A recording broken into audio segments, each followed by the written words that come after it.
You won't believe the drama unfolding in the music industry right now. Burna Boy, the African giant, just dropped a bombshell claiming Diddy owns me. Shocking, right? This is the same Burna Boy who soared to new heights after his Grammy win.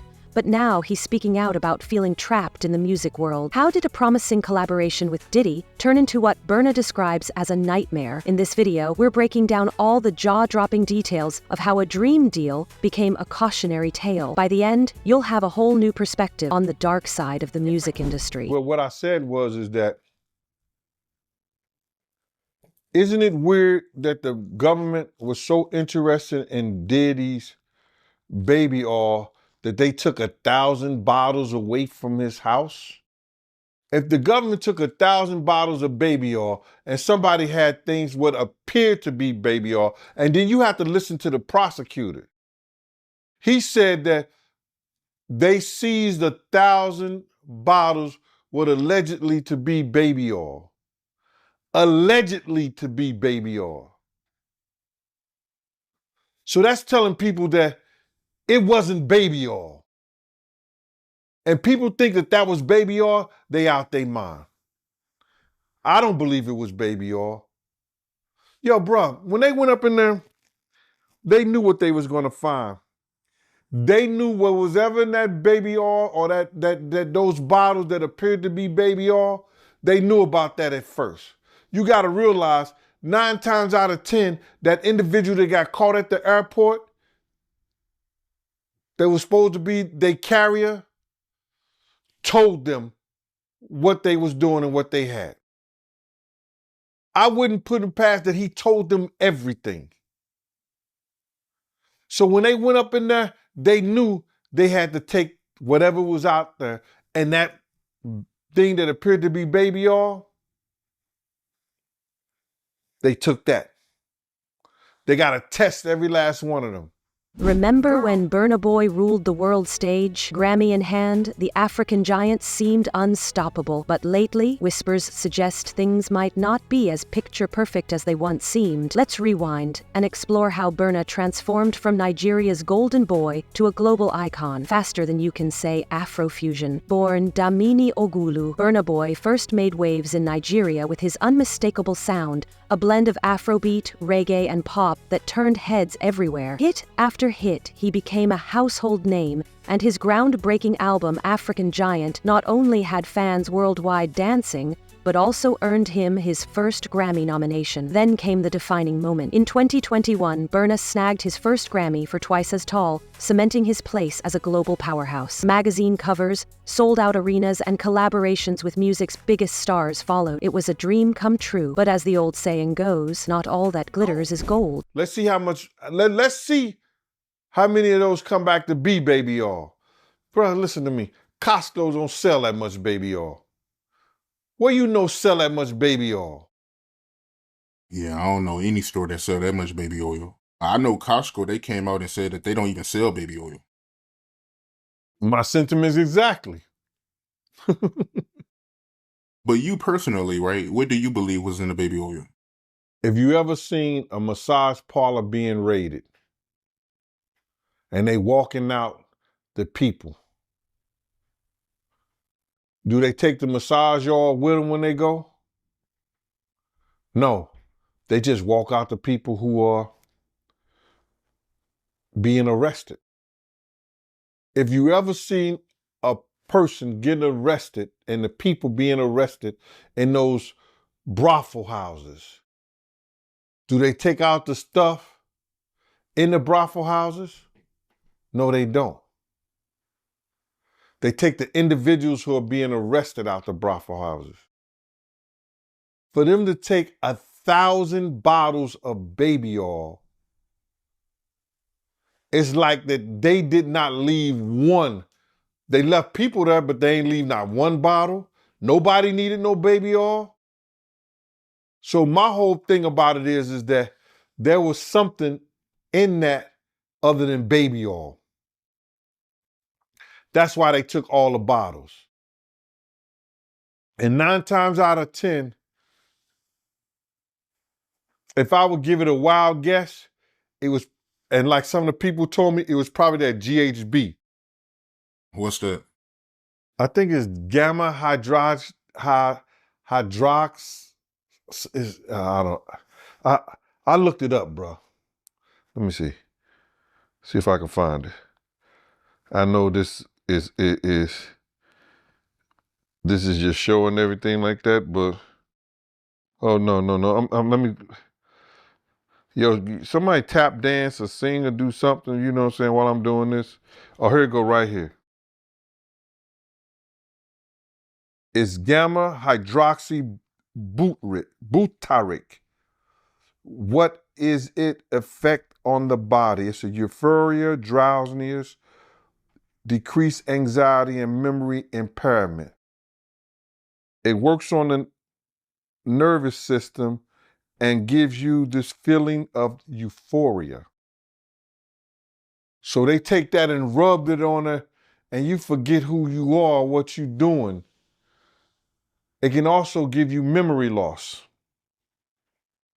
drowsiness, and that's under the DEA, the Drug Enforcement Administration.gov.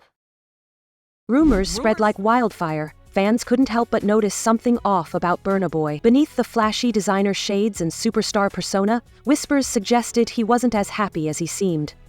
Everyone was asking the same question. Burna, what's really going on? Cryptic social media posts only added fuel to the fire. One day he was celebrating his wins. The next he was dropping hints about feeling stuck. It was like piecing together a puzzle with half the pieces missing. Then Diddy entered the picture. The music mogul's partnership with Burna seemed like a dream team in the making. Diddy's industry clout and marketing savvy paired with Burna's Afrobeat dominance. On the surface, it looked like a perfect collaboration. But here's the twist.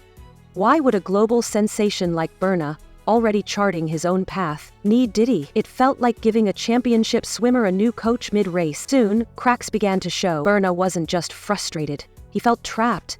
In interviews, he started hinting at creative clashes and the loss of control over his music.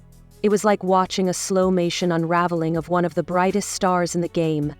And fans couldn't look away. You're not even gaming because you won't claim it. No, you want to sit around and pretend to like bitch. That's what y'all do. And then you get these hard jostling. So I'm just like curious. these are the you like half man bitches. No disrespect, but jostling rough. Them shoulders is. And the way she like running up on, I already know she done strapped up on you. Ooh. So, Jack, let me ask you. There's one. Some of the shocking things I hear that that mean with a harness. Oh. Okay, not a harness. Yeah. So I gotta ask you this. I'm sure somebody's already asked you this, but have you ever been to a P. Diddy party? Yeah, several, many, honestly. And so, can you take us through like what goes on, like when you were there? What did I say when y'all asked me about why was the TD Jakes at the Diddy party? Yeah. What'd I say? Money and sex. That's correct. Were you surprised that there were so many cameras in his houses? No. That he was recording these? Of course, he is the J. Edgar Hoover of hip hop. Okay. Y'all done seen him put on the pyramid with a skirt? So let me ask you, when you hear that Cassie was told to hire male escorts to come in what they call freak-offs now. Yeah. Is that something normal that happens in Hollywood? Yeah. Freak-offs. Yeah. Okay. Everybody know that. I've been saying it. Yeah. Yeah. How many times I got these is wild. So do you feel like people, when they hear pink cocaine, Young Miami has to bring across? Wait, the Tusi. Yeah, the Tusi. That's what they call. I found out. I talked to my drug guy because I wanted to be informed. Because people was calling it Tusi, that's calling it the Tunchi. I didn't know which one it was, so I talked to my drug guy, and my drug guy filled me in, and then it made perfect sense. Tusi. Talk to him. Drugs with Jaguar. Let's talk. Drugs education. 101. So 2C is the cocaine, but they take the ketamine and cook it up, and they fold it into the coke. Now, if you don't know what ketamine is what they call on the street Special K. It's a veterinary drug. It's a horse tranquilizer. Now, gay men have been using this for years. See, back in the day, if you went to a gay party or a gay rave, there were certain drugs that you would always find on hand. Viagra, ecstasy, Special K, and cocaine. Now, see, the cocaine keep you up all night, but unfortunately, it gives you limp noodle because of what the blood flow is. So you wants to fuck with a half-hard dick all night. So that's why you have the Viagra, to make sure that the dick involuntarily stays hard while you're numbing your fucking self with the coke. Now, see, the ketamine, that's a horse tranquilizer. So that relaxes all your muscles. You could get fucked by 80 fucking ton gorillas. You wouldn't feel a thing. So now, your dick is gonna stay hard. You numbed up and you high. You got the ketamine in you so you don't feel shit.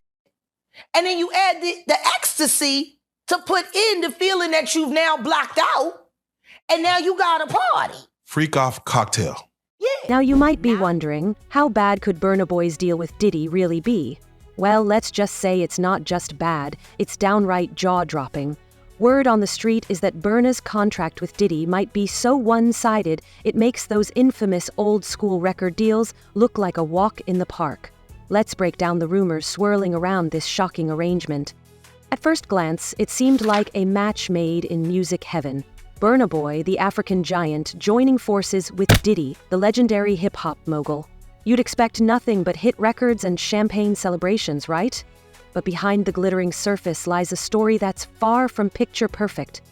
The deal might have looked straightforward at first.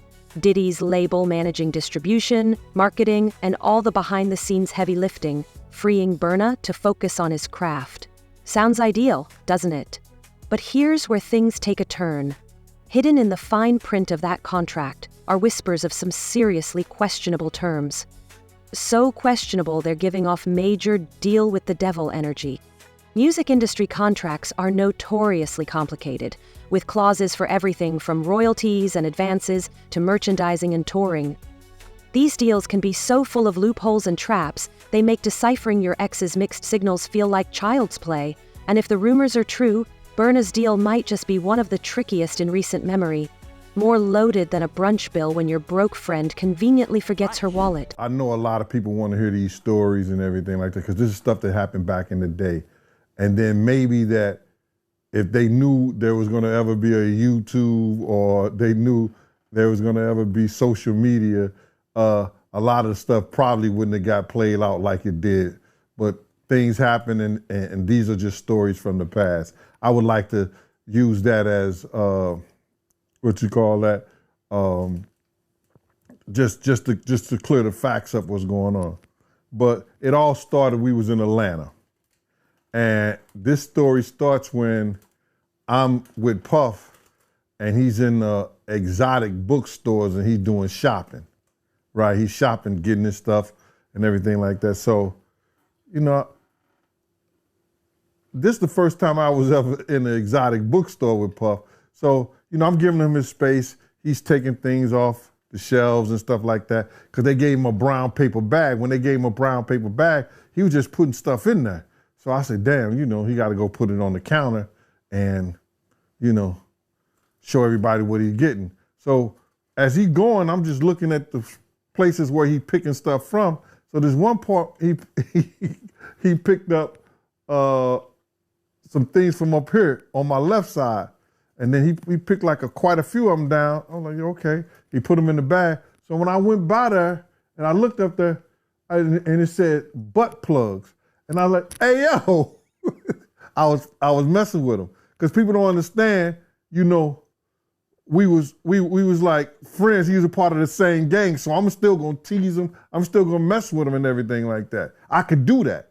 It wasn't just no security thing. So I say, yo, what are you getting this for? And it said butt plugs, and he was like, yo, can I do my shopping by myself? I said, yeah, you could do it by yourself, brother. And he started walking and everything like that. So when he got I just waited at the counter. So when he got to the counter, he didn't even have to show the guy nothing. He just gave the guy a wad of money. I mean, like, he gave the guy a stack something like this. And Puff wasn't the dude that carried no 20s and no 50s or nothing like that. And I mean, like, he just said, boom. And we walked out the store. So we had to leave Atlanta and go to North Carolina for a show. You understand? And it was him, this rapper, Sarah, and this other girl. We all got on a G5 jet, and we flew to G4 jet, and we flew to North Carolina. So later on that, I think that afternoon, same day, this rapper and him, they all in the room together. You know, it's Sarah, the girl, Puff, and this dude, this rapper. So Burna Boy isn't the first artist to get caught up in a messy contract. Remember Prince? He famously wrote "slave" on his face to protest his deal with Warner Brothers. Or TLC, who sold millions of records, yet still went broke because of their predatory contract. And let's be real, this isn't Diddy's first rodeo, if you catch my drift. So what's really at stake for Burna?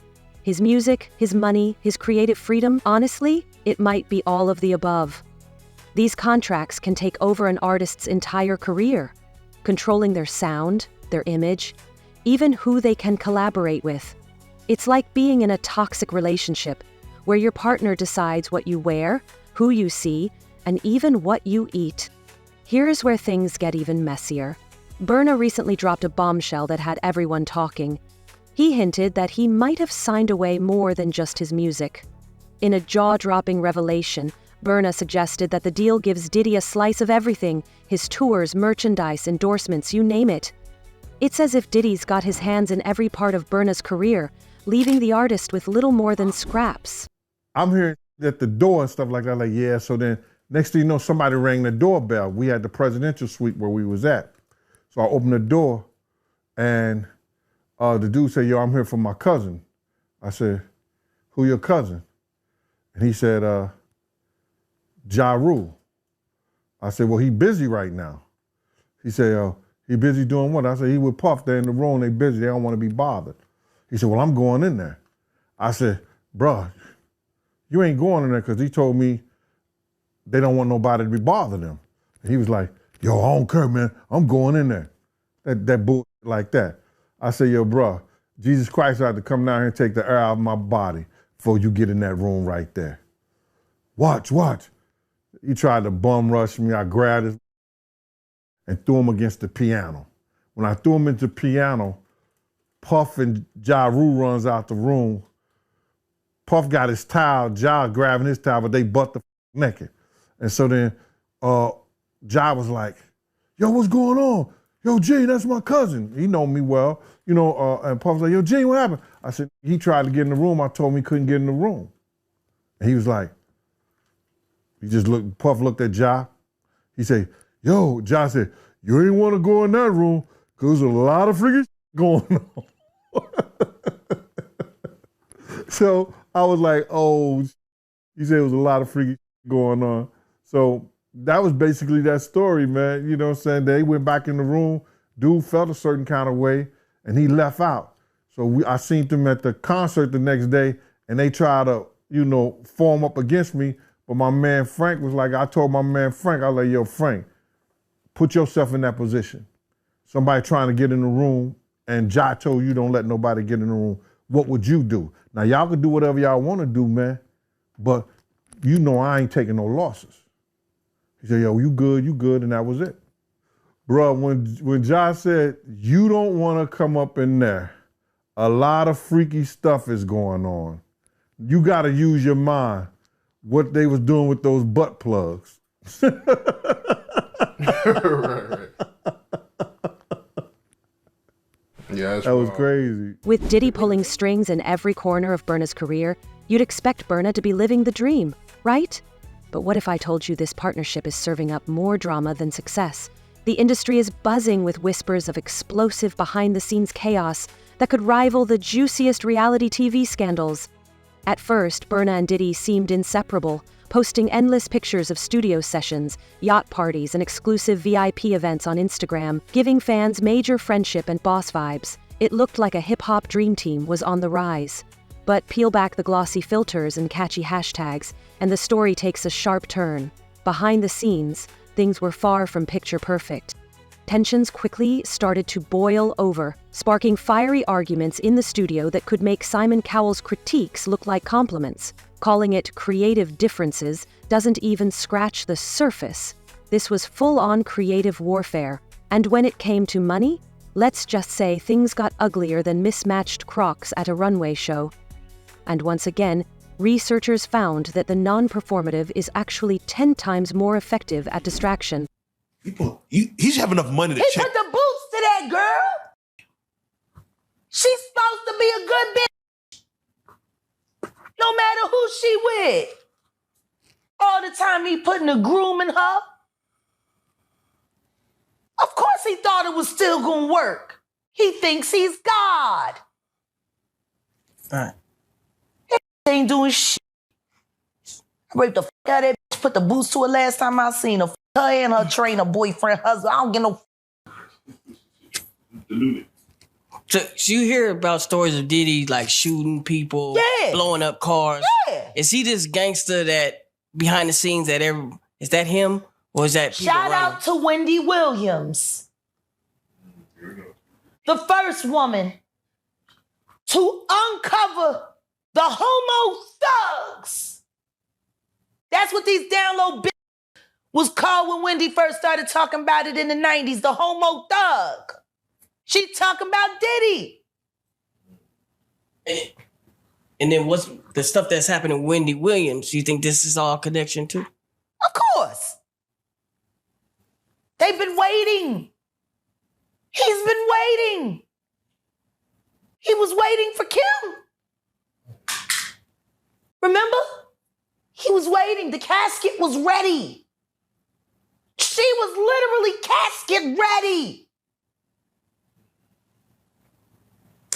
Some people are saying the whole Wendy Williams documentary that she's pretty much allegedly playing this way to keep herself safe from him, from any unaliving. It's been working for Orlando Brown.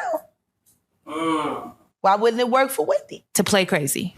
Why wouldn't it work? Hey, no. Hey. The oosh gosh whoosh wash. Bop. Orlando's brilliant. Right. Yeah, Y'all spent time with him. we did. Yeah. He's highly intelligent. Yes. Imagine what it's been like to wear this character for this long. No, I can only. That shit he does is a character. Actually, the shit he does online is the best acting he does. Is he speaking truth? Of course he is. You know? We seen Quiet on set. Major pain in his ass. Literally. Since he was a kid. Man. And then eating milk, running the fuck around, talking about expensive pain Now, in his ass. wait, this is Philly you're talking about now. Wait a minute, Jack. Me. Wait a minute. He's a fucking Fruit Loop. He Diddy-fied. This is Philly. He's a deep fried period.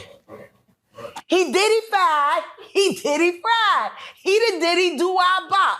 Fuck me. Real rap. You think that audio that they put out was real? Yeah, that was him. Nicki put that out there. That Nicki recorded that at the freak off in the Calabasas. Man. She been waiting to drop that shit on Meek. Oh, man. She just wasn't going to tell nobody it was Diddy. But now that Diddy out there, why not? So then who's the guy who's claiming he recorded it? Or somebody that got bouncer. paid? Yeah, he said like I was Yeah, standing he's somebody outside the door. that got paid. Yeah. Just like it wasn't seminal fluid that Justin Bieber was wiping away from his mouth when he brought his face up from Odell Beckham's groin in a club with Trey Songz on the lookout. The images are there. Diddy five. Hashtag no Diddy. Hashtag no Diddy.